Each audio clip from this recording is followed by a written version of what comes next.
Hello and welcome to another episode of Latest Update. The topic of discussion is pager explosions in Lebanon.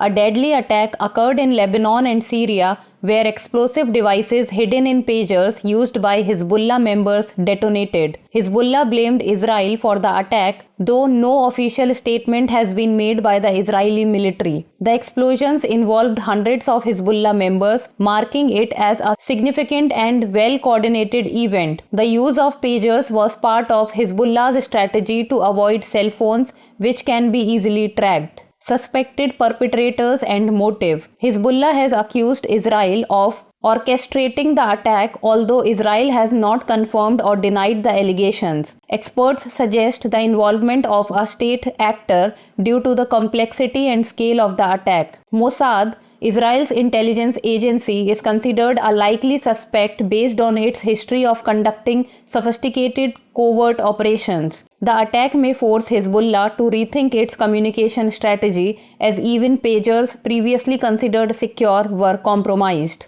Implications and response. This attack will likely result in Hezbollah revising its communication tools and strategies to prevent further breaches. The attack highlights vulnerabilities even in simple communication technologies and the need for enhanced security measures. Lebanon and Syria may face heightened tensions, with Israel as a result of this incident potentially escalating regional conflict. The international community will be closely watching the fallout of the attack as it signals ongoing covert warfare in the region. Now it's time for the practice question.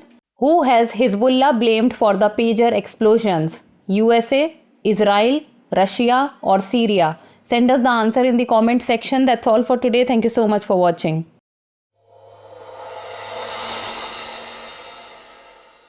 For more informative content, like, share and subscribe. And do not forget to press the bell icon to get the notifications.